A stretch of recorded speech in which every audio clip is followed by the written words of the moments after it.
পৃথিবীর সবথেকে সুন্দর পাখিগুলির মধ্যে একটি ময়ূরের সম্বন্ধে তো আপনারা সবাই শুনেছেন, আর অবশ্যই কোনো না কোনো সময়ে হয়তো আপনি একে নিজের চোখেও দেখেছেন। কিন্তু আপনি কি জানেন যে ময়ূর ডিম কিভাবে দেয়? আপনি কি শুনেছেন যে ময়ূর কাদার পর চোখ থেকে জল বের হয় আর ময়ূরই সেটা খেয়ে নেয়, তারপর ডিম দেয়? এই ধরনের অনেক ইনফরমেশন এই ভিডিওর মাধ্যমে আপনাকে দেব, যেটা আপনি আগে কখনো শোনেননি। সবার প্রথমে আমি আপনাদের ময়ূর আর ময়ূরীর পরিচয় দেব। ময়ূরীর এটা পরিচয় যে এর লেজ ছোট হয়, এটাই কারণ যে এরা নিজেদের পাখনাকে মেলায় না আর নাচও করে না। ময়ূরী তখন থেকে ডিম দেওয়া শুরু করে যখন এদের বয়স 3 বছর হয়ে যায়।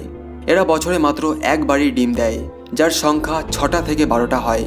এই ডিমকে ময়ূরী আর ময়ূর দুজনে মিলেই তা দেয়, কিন্তু এই কাজে এরা প্রায়শই ব্যর্থ হয়ে যায়।